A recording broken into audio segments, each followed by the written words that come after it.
नमस्कार. आपण आज चाललो आहोत छत्रपती संभाजीनगरला. आपली लास्ट टाईमची ट्रिप कॅन्सल झाली होती. तर आपलं एक काम आहे छत्रपती संभाजीनगरला, ते आपण काम पण करणार आहोत आणि एक छोटीशी ट्रिप पण होणार आहे तिथे. तर चला ट्रिपला जाऊया. व्हिडिओ हा पूर्ण बघा. या व्हिडिओमध्ये तुम्हाला फुल इन्फॉर्मेशन आहे. हा व्हिडिओ बघितल्यानंतर तुम्हाला दुसरा कोणताही व्हिडिओ बघायची गरज नाही. ह्या व्हिडिओमध्ये तुम्हाला कोणत्या प्लेसेसला किती वाजता जायचं आहे, कोणती प्लेसेस किती वाजता बंद होतात आणि कोणत्या प्लेसेसवर छान असं जेवण भेटतं, ही पूर्ण इन्फॉर्मेशन ह्याच्यामध्ये आहे. तर व्हिडिओ हा पूर्ण बघा. ह्याच्यामध्ये आपण 5 ठिकाणे कवर करणार आहोत. पहिला आहे बीबी का मकबरा, पवन चक्की, देवगिरी किल्ला, त्याला आता दौलताबादचा किल्ला असे बोलतात, घृणेश्वर मंदिर आणि वेरूळच्या लेण्या. या 5 ठिकाणाला 2000 वर्षापूर्वीचा इतिहास आहे. तर मी तुम्हाला तो थोडक्यात सांगण्याचा प्रयत्न करेन, त्यासाठी तुम्ही हा व्हिडिओ पूर्ण बघा. संभाजीनगरला जाणारी ट्रेन ही हडपसर रेल्वे स्टेशनहून जाते. तर इकडे येताना थोडंसं अर्धा पाऊण तास लवकरच निघा, कारण इथला रस्ता जो आहे तो खूप छोटा आहे. तर इकडे ट्रॅफिक कधी पण होऊ शकतं. त्याच्या हिशोबाने तुम्ही अर्धा ते पाऊण तास आधी लवकरच निघा. रेल्वे स्टेशनच्या समोर पार्किंगला पण व्यवस्था आहे. 2 व्हीलर आणि 4 व्हीलर असे दोन्ही पण पार्किंग आहेत. तर इकडे 2 व्हीलरसाठी 40 रुपये पर डे आणि 4 व्हीलरसाठी 70 रुपये पर डे असे चार्जेस आहेत. तर तुमच्याकडे असेल तर तुम्ही बाईक किंवा 4 व्हीलर घेऊ शकता. फुकटमध्ये ओला किंवा उबरला खर्च करण्यात काही अर्थ नाही आहे. तर आपण पोहोचलो आहोत हडपसर रेल्वे स्टेशनला. त्या बाजूलाच पार्किंगची व्यवस्था आहे, बरोबर स्टेशनच्या समोर आहे. तर तिकडे गाडी पार्क करून आपण जाऊयात हडपसर रेल्वे स्टेशनमध्ये. माझ्या बायकोने डब्बा केला होता, कारण बाहेरचं खाणं खूप अनहेल्दी आहे.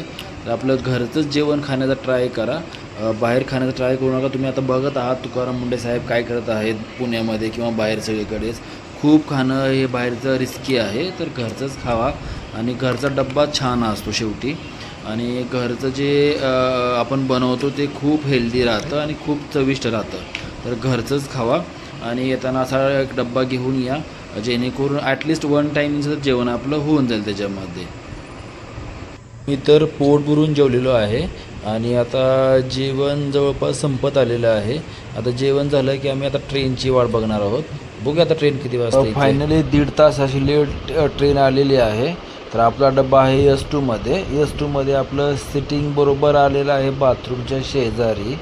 तर बाथरूमच्या शेजारी सिटिंग आल्यामुळं बायकोला खूप तिकडे वास येत होता आणि मला पण खूप असा वास येत होता. बाथरूम अस्वच्छ होतं, त्याच्यामध्ये जसं ते तोंड बांधलेलं आहे. तर आम्ही थोडेसे फोटोशूट करून किंवा व्हिडिओ करून बसलेलो होतो आता इकडे. आणि इकडे बसून मी थोडीशी स्टाईल पण मारलेली आहे, चष्मा वगैरे काढून वगैरे घालून स्टाईल मारलेली आहे. आणि थोडासा टाईमपास करत जवळपास 2 तास लेट अशी ट्रेन सुटलेली आहे. तर चला आता बघूया आपण संभाजीनगरला किती वाजता पोहोचतो, लवकर पोहोचते का उशिरा पोहोचते हे सर्व आपण बघणार आहोत.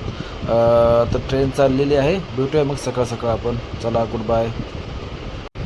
ट्रेन ही 2 तास लेट असून आपल्याला राईट टायमिंगला म्हणजे 5:05 पोहोचवलेलं आहे. तर आता आपण इकडं जाणार आहोत हॉटेलला. हॉटेल बुक केलेलं आहे समोर. फ्रेश होऊन आपण आधी आपले काम करणार आहोत आणि नंतर आपण फिरायला जाणार आहोत. पहिलं आपलं लोकेशन आहे बीबी का मकबरा. तर आधी आपण काम करूया आणि मग आपण जाऊया पहिल्या लोकेशनला. तर ठीक आहे चला. आपलं फायनली काम झालेलं आहे मित्रांनो. आपण जेवण्यासाठी आलेलो आहोत. आराध्य मेवाड म्हणून एक हॉस्टेल आहे, तिकडं आलेलो आहोत. तर आपण तिकडं ऑर्डर करणार आहोत व्हेज कोल्हापुरी, 2 नान आणि पापड असं ऑर्डर केलेलं आहे. आणि आम्ही ऑर्डरची वाट बघत आहोत.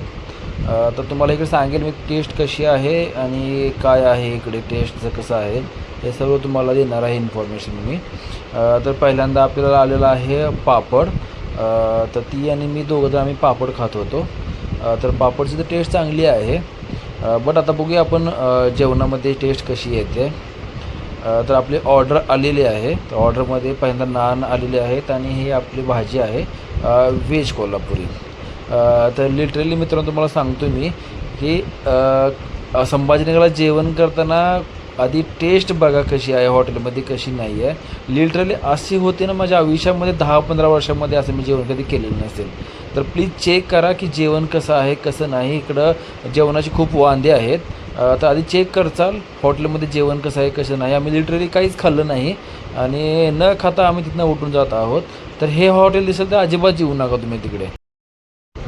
चला आता आपल्या खऱ्या ट्रिपला चालू करूया. मी हॉटेलला रिटर्न आलो, माघारी आलो, थोडं फ्रेश झालो, नवीन कपडे घातले आणि आता आपण चाललो आहोत आपल्या पहिल्या लोकेशनला, जे की आहे बीबी का मकबरा. आपण एक रिक्षा बुक केलेली आहे, त्यांनी आपल्याकडून 1200 रुपये असे घेतलेले आहेत 5 लोकेशनसाठी. रिक्षा खूप छान आहे आणि माणूस पण खूप छान आहे. तर तो बघूया आपण आपल्याला कसं फिरवतो. तर आपण पहिलं लोकेशन आहे बीबी का मकबरा. तर चला. बीबी का मकबऱ्याला दख्खनचा महाल पण म्हणले जाते. दिसायला तो ताजमहालासारखा दिसतो म्हणून. जसं आपण ह्या पायऱ्याने थोडंसं चलत समोर जाऊ, तसंच समोर आपल्याला असं एक मिनार दिसणार आहे. हे असे मिनार वास्तूच्या चारही बाजूला आहेत.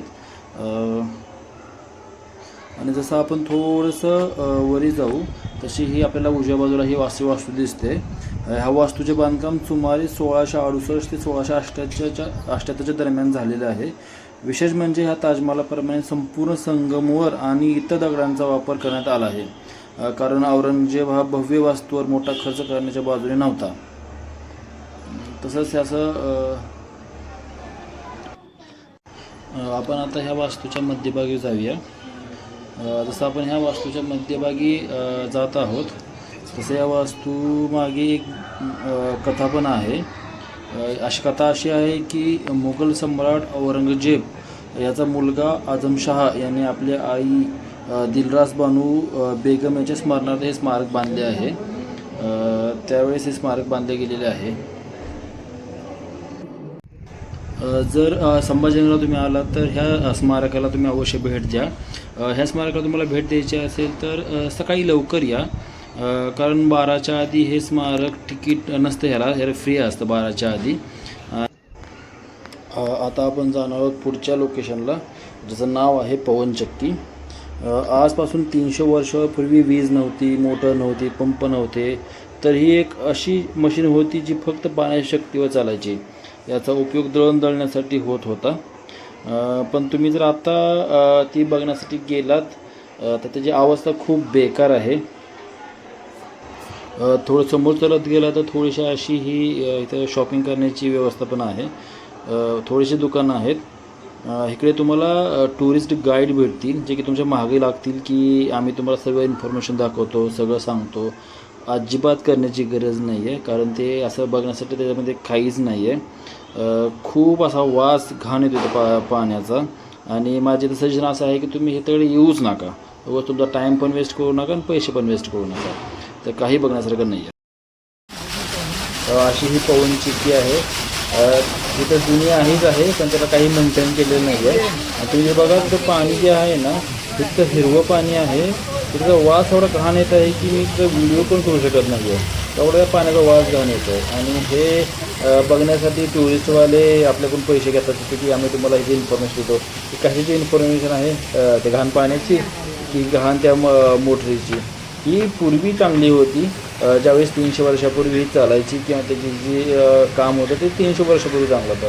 आता काही नाही आहे. इकडे येऊ नका, तुम्ही नेक्स्ट लोकेशनला जावा आणि नेक्स्ट काय आहे ते बघा. इकडे येऊ नका असं माझं सजेशन आहे. तर आपण जाऊया पुढच्या लोकेशनला. आता आपण पोचलो आहोत दौलताबाद किल्ल्याला, ज्याला देवगिरी किल्ला असे म्हटले जाते. हा महाराष्ट्रातील सर्वात भक्कम आणि अभेद्य किल्ल्यापैकी एक आहे. हा किल्ला छत्रपती संभाजीनगर शहरापासून सुमारे 15 ते 16 किलोमीटर अंतरावर आहे. आणि ह्या किल्ल्यामध्ये जसे एंट्री मारतो तसं आपल्याला समोरच तिकीट कर आहे. आणि तिकडे तिकीट आहे 25 रुपयाचं तिकीट आहे. ते तिकीट घेऊन आपल्याला आतमध्ये किल्ल्यामध्ये जावं लागतं. समोरच असं हे तिकीट घर आहे. तिकडे तिकीट परचेस करून आतमध्ये एंट्री आहे.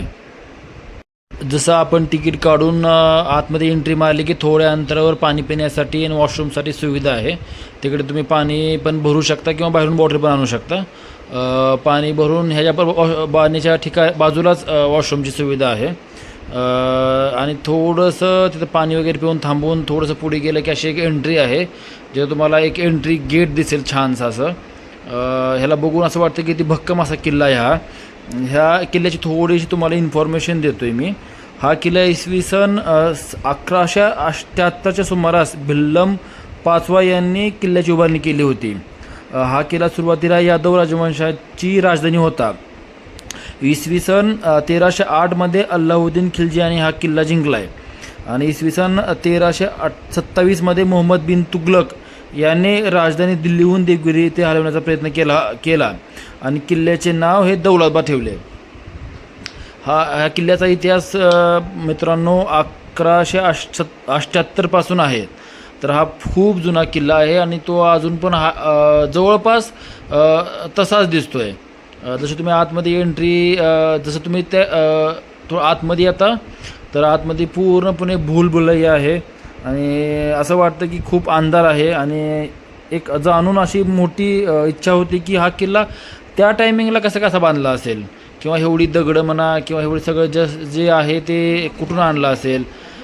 चलतानाच धाप भरते आणि सर्व सुविधा जे खायचं प्यायचं आहे सगळ्या गोष्टी कसं काय असं आतवर आणल्या असेल याचं एक मोठं आश्चर्य वाटतं किल्ल्याला बघून. किल्ल्याची उंची ही सुमारे 200 मीटर उंच अशी आहे आणि किल्ल्याची वैशिष्ट्ये म्हणजे किल्ल्याला उंच असणे आकर्षक असा विजयस्तंभ पण आहे. आणि तुम्ही जसं असं वरी चढून जाता ना तर वरी हा खूप छान असा व्ह्यू येतो आहे. आम्ही दुपारी गेलो होतो त्यामुळे खूप ऊन होतं. तर ट्राय करा हा किल्ला इव्हिनिंगच्या टायमिंगला, म्हणजे 6:30ला हा किल्ला बंद होतो बघण्यासाठी. तर 4च्या जवळपास जाण्याचा ट्राय करा, म्हणजे तुम्हाला छान असा व्ह्यू भेटेल. आणि ट्राय करा हा किल्ला पावसाळ्या आणि हिवाळ्यामध्ये बघण्यासाठी, कारण तेव्हाच त्या किल्ल्याला बघण्याची मजा येईल. तर तुम्ही बघू शकता की असा हा वरून गेल्यानंतर छान असा व्ह्यू आहे किल्ल्याचा. तर फोटो वगैरे काढण्यासाठी खूप छान आहे वरी. आम्हाला चलूनच दम लागला होता आणि खूप दमलो होतो आम्ही. ॲटलिस्ट 2 किंवा 3 पाण्याच्या बॉटल्या संपल्या आहेत आणि बायको तर खूप दमली होती. तर असं हे आतमध्ये भूलभुलैया आहे आणि आतमध्ये खूप अंधार आहे. आणि किल्ल्याच्या बरोबर बाजूला असं 4ही बाजूने असं खोदकाम केलेलं आहे. त्यात मे बी ॲटलिस्ट पाणी त्यात साठत असेल, जेणेकरून ह्या साईड कोणी येणारे शत्रू किल्ल्याच्या वरी चढू नये कुठल्याही प्रकारे, म्हणून हे मे बी केलं असेल.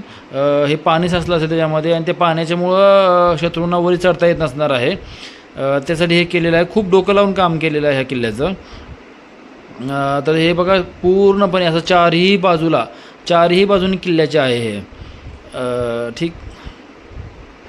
आता आपण एक तोफ बघणार आहोत, जी त्या काळाची तोफ आहे. 1178 सालाची तोफ आहे ती. तर ह्या तोफेचं असं वैशिष्ट्य आहे की ह्या तोफेला भारत माता तोफ अशी म्हणून प्रसिद्ध आहे. ही बघा, ही अशी एवढी मोठी तोफ आहे ही. ह्या तोफेचा वापर गोळा टाकण्यासाठी करत होते दुश्मनावर. शत्रूवर ह्या तोफीने गोळा मारणे किंवा एखादा किल्ला भेदणे किंवा एखादा दरवाजा जो मोठा असेल त्याला तोडणे, ह्यासाठी ह्या तोफीचा उपयोग होत होता. असं वरून छान असा व्ह्यू आहे. हा किल्ला खूप मोठा आहे, खूप मोठा असा किल्ला आहे हा. ह्याला बघायला सारी तुम्हाला ॲटलिस्ट 2 किंवा 3 किंवा 4 तास तर आरामशीर लागून जातील जर पूर्ण तुम्हाला किल्ला बघायचा असेल तर. किल्ला चढून खूप भूक लागली होती म्हणून आता आपण जेवणासाठी जात आहोत. दौलताबादचा किल्ला आणि घृणेश्वर मंदिर ह्या दोघांच्यामध्ये एक अन्नपूर्णा हॉटेल म्हणून एक हॉटेल आहे. खूप प्रसिद्ध हॉटेल आहे आणि त्याची टेस्ट पण चांगली आहे जेवणाची. आम्ही तिकडे जेवणार आहोत. आमच्या ड्रायव्हरने आम्हाला सांगितलं होतं की ते हॉटेल खूप चांगलं आहे, तिकडे आपण जेऊया आणि खूप स्वस्त पण आहे तिथे. तर आपण तिथे जाऊन जेवणार आहोत. आता बघूया आपण जेवण कसं आहे तिथं.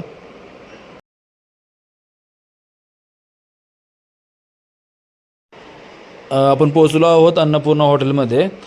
तर आपण पापड, पनीर आणि नान मागविलेलं आहे. आपण व्हिडिओ बनवला नाही आहे कारण मोबाईलमध्ये काही चार्जिंग नव्हती, चार्जिंग लावला होता मोबाईल. तर खूप असं छान असं जेवण होतं. आम्ही फुल पोट भरून जेवलेलो आहोत आणि आता आपण चाललेलो आहोत घृणेश्वर मंदिरमध्ये. हे भगवान शिवांच्या 12 ज्योतिर्लिंगापैकी 12वे आणि अंतिम ज्योतिर्लिंग आहे. हे मंदिर महाराष्ट्रातील वेरूळ एल्लोरा येथून असून जागतिक वारसास्थळ असलेल्या एल्लोरा केव्हजवळ आहे. ह्या मंदिर लाल दगडात बांधलेलं असून त्यावरील कोरीवकाम अत्यंत आकर्षक असं आहे. जसं आम्ही मंदिराच्या दिशेने प्रवेश केला तसं एक मावशी भेटल्या. तिथं आम्ही पूजेचे थोडंसं सामान घेतलं. सामान घ्यायची काही इच्छा म्हणजे काही गरज नाही. जर मनामध्ये भाव असेल आणि भक्ती असेल तर सामानाची गरज नाही, कारण महादेवाचे पण कोणत्याही पूजेला किंवा कोणत्याही ह्याला त्यांना गरज नाही आहे. पण जसंच एक आपली एक भक्तिभाव आहे म्हणून आपण ते सर्व सामान घेतलेलं आहे. तर मंदिराची सध्याची रचना ही अहिल्याबाई होळकर यांनी 18व्या शतकात पुनर्बांधणी करून उभारलेली आहे. तर गर्भगृहात शिंगलाचे दर्शन अत्यंत जवळून घेता येते आणि अनेक भक्त इथं जवळपास अभिषेकही करतात. आणि इथे श्रावण महिन्यामध्ये महाशिवरात्रीला आणि सोमवारी मोठ्या प्रमाणात गर्दी असते. तर जसं की आपण चाललेलो आहात तिकडे, तर सरळ चलत गेलं की पुढे तो आपल्याला वाट दिसून जाईल. समोरच आहे एक माझं दुसरं ज्योतिर्लिंग आहे. जसं आपण लाईनला लागलेलो आता, तर लाईनला लागल्यानंतर खूप गर्दी होती, जवळपास 1 तास लागला आम्हाला. पण लाईन लागल्यानंतर एक खूप महत्त्वाची गोष्ट होती की सर्वजण हर हर महादेव आणि सर्व महादेवांचे मोठ्या आवाजामध्ये म्हणजे त्यांच्या जल्लोष करत होते. ते खूप असं भक्तिमय वातावरण वाटत होतं आणि इथं आल्यानंतर एक वेगळीच एनर्जी फील होते आणि असं वाटतं की आपण कुठल्या दुसऱ्याच वेगळ्या दुनियामध्ये गेलेलो आहोत. आणि असं एक एनर्जी फील होते इथं आल्यानंतर. मंदिराचं बांधकाम बघा, खूप छान बांधकाम आहे मंदिराचं आणि हे मंदिराची खूप जुनी असं रोखीव काम केलेलं आहे ह्याच्यामध्ये. आणि तुम्ही हे मंदिर बघचाल तर इथं आल्यानंतर एक वेगळी एनर्जी फील करताल तुम्ही. तर हे मंदिर खूप छान आहे आणि महादेवाचं मंदिर आहे. इथल्या आपल्या जर काही इच्छा असतील, काही अपेक्षा असतील तर ते महादेव पूर्ण करतात. इतरांचं ते इच्छा बोलून दाखवा आणि ते पूर्ण पण होतील. आम्ही पण एक इच्छा घेऊन आलो होतो, बघूया ती पूर्ण होते का. तर खूप गर्दी आहे लाईनला इथे. आणि इथं असं एक वैशिष्ट्य आहे की पुरुषांना ज्यावेळेस आपण मंदिरामध्ये प्रवेश करतो तर कंबरेच्या वरचे सर्व कपडे म्हणा किंवा काही जे असेल ते काढावं लागतात. काढायची अशी एक प्रथा आहे इथं. आता आम्ही घेतलेलं आहे दर्शन मंदिराचं. मित्रांनो, पोचलो आहोत वेरूळच्या लेणी बघण्यासाठी. इकडे आपण तिकीट घेतलेलं आहे, तिकीट घर आहे. साधारण 40 रुपये एकाला असं तिकीट आहे. तिकीट घेऊन आपण आतमध्ये चाललेलो आहोत. तर आतमध्ये वेरूळच्या लेण्या बघणार आहोत. वेरूळच्या लेण्या हा 3 विभागामध्ये वाटलेल्या आहेत, ज्याच्यामध्ये 1 ते 12 बौद्ध लेणी आहे आणि 13 ते 29 हिंदू लेणी आहे आणि 30 ते 34 जैन लेणी आहे. ह्या लेणीच्या संदर्भात तुम्हाला थोडीशी माहिती देतो आहे. ह्या लेण्या साधारण इसवी सन 6व्या ते 10व्या शतकादरम्यान कोरल्या गेल्या आहेत. त्या काळात राजांनी आणि कारागिराने हजारो कामगाराच्या मदतीने हे अप्रतिम कलाकृती घडवलेली आहे. जसं तुम्ही आतमध्ये एंट्री करता तसं तुम्ही एक आश्चर्यचकित होऊन जाचाल की ही जी लेणी आहे ही कोणत्या दगडातून कोरलेली नाही आहे. ही एका मोठा डोंगर होता, ते डोंगरामधून वरून खाली अशी लेणी ही कोरलेली आहे. लेणीचे सर्वात मोठे आकर्षण म्हणजे कैलास मंदिर. कैलास मंदिर हे लेणी क्रमांक 16 आहे आणि हे मंदिर एक अखंड खंडकातून वरून खाली कोरले गेले आहे. जगात अशा प्रकारचे फक्त एकच मोठे आकर्षक म्हणजे मोनोलॉजिस्टिक मंदिर मानले जाते. मंदिर हे भगवान शिवाला समर्पित आहे. ह्याच्यामध्ये वेगवेगळ्या प्रकारची मूर्ती आहेत, जसं की महाभारतामधील काही कलाकृती आहेत, काही भव्य हत्ती आहेत, सिंह आहेत, देवदेवतांची शिल्पे आहेत. जसं रामायण महाभारतातील प्रसंग ह्याच्यामध्ये कोरलेले आहेत. तुम्ही हे जर बघचाल ना तर खूप आश्चर्यचकित व्हाल. विचार करायला तुम्हाला भाग पाडेल की ही 6व्या शतकामध्ये ही कोणतीही ॲडव्हान्स टेक्नॉलॉजी नसताना आणि कोणतंही काही नसताना ही मोठमोठ्या आकृत्या कशा कोरल्या आहेत. माझ्या इथे एक JCB मशीन चालू आहे मागच्या 3 ते 4 महिन्यापासून. ती 3 ते 4 महिन्यापासून 2 JCB मशीन जवळपास एक थोडासा खड्डाच खांदू शकलेले आहेत. तर 6व्या शतकामध्ये कोणतीही सामग्री नव्हती, कोणतीही काहीच नव्हती, तरी एवढ्या परफेक्ट आणि चांगल्या लेण्या कोरलेल्या आहेत. तर बघायला खूप आश्चर्यचकित वाटतं. कधी कधी असं डोळ्यात विश्वास राहतच नाही की हे माणसानं कोरलं असेल. कधी कधी वाटतं की हे एलियनचं काम आहे किंवा एलियनने इथे येऊन कोरून गेले असतील, असं कधी कधी भ्रम होतो माणसाला. ह्या लेण्या जागतिक वारसा आहे. युनेस्कोने वेरूळ लेण्याच्या 1983मध्ये जागतिक वारसा स्थळ म्हणजे वर्ल्ड हेरिटेज साईट म्हणून मान्यता दिली आहे, कारण येथे 3 वेगवेगळ्या धर्माच्या सांस्कृतिक संगम आणि अप्रतिम शिल्पकला इथे एकाच ठिकाणी पाहायला मिळते. म्हणून युनेस्कोने ह्यांना 1983मध्ये जागतिक वारसा स्थळ म्हणून मान्यता दिलेली आहे. तुम्ही हे बघू शकता, हा एक डोंगर आहे. हा कोणता दगड नाही किंवा कोणता असा दगडामध्ये जसं की आज आपण कोरीव काम करतो असं कोणतंही कोरीव काम नाही आहे. हा एक डोंगर आहे. त्या डोंगरामध्ये वरून खाली कोरीव काम केलेलं आहे, खालून वरी केलेलं नाही आहे, वरून खाली केलेलं आहे. ही एक आश्चर्याची गोष्ट आहे याच्यामध्ये की वरून खाली मूर्ती घडवलेली आहे, खालून वरी नाही घडवलेली. तर खूप आश्चर्य वाटतं ह्याला बघून. तुम्ही जर इकडे आला तर अवश्य ह्या सांस्कृतिक जो लेणी आहे याला अवश्य भेट द्या. खूप आश्चर्य करणारी गोष्ट आहे ही आणि खूप असं विचार करायला भाग पाडणारी गोष्ट आहे की कसं हे एक माणूस किंवा किसी माणसं ही कसं घडवू शकतात किंवा कसं करू शकतात. खूप बघायचं होतं पण टाईम कमी होता आपल्याकडे, त्याच्यामुळे बघितलेलं नाही आहे. तर माझा हा व्हिडिओ मी इथं संपवत आहे. खूप छान जर्नी झालेली आहे. तर तुम्हाला जर हा व्हिडिओ आवडला असेल तर लाईक करा आणि सबस्क्राईब करा माझ्या चॅनलला आणि भेटूया आपण पुढच्या ब्लॉगमध्ये. तर चला बाय.